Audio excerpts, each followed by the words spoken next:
மனிதர்களுக்கும் நாய்களுக்குமான உறவை வார்த்தைகளால் விவரிக்க முடியாது. அந்த அளவுக்கு பாச பிணைப்பை கொண்ட உறவு அது. வீட்டில் நாய்களை வளர்ப்பு பிராணிகளாக வைத்திருப்போரை சொல்லவே வேண்டாம். பிள்ளைகளுக்கு ஈடாக நாய்களிடம் பாசத்தை பொழிவார்கள். அவற்றுக்காக எந்த எல்லைக்கும் செல்வார்கள். இது எல்லா நாடுகளிலும் சகஜமான ஒன்று. அவ்வகையில் இந்தியா மும்பையில் தனது வளர்ப்பு நாயான டைகர் மீது உயிரையே வைத்துள்ள சரிதா எனும் பெண் அதன் பிறந்தநாளுக்கு செய்துள்ள காரியம்தான் தற்போது வைரலாகியுள்ளது.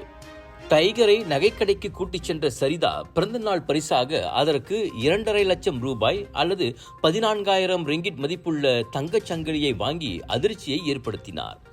நாயை துணைக்குத்தான் கூட்டி வந்திருப்பதாக எண்ணிய நகைக்கடை ஊழியர்கள் 2.5 லட்சம் ரூபாய் மதிப்பிலான தங்கச் சங்கிலியே அதற்காகத்தான் வாங்கப்பட்டது என்பதை எதிர்பார்க்கவில்லை.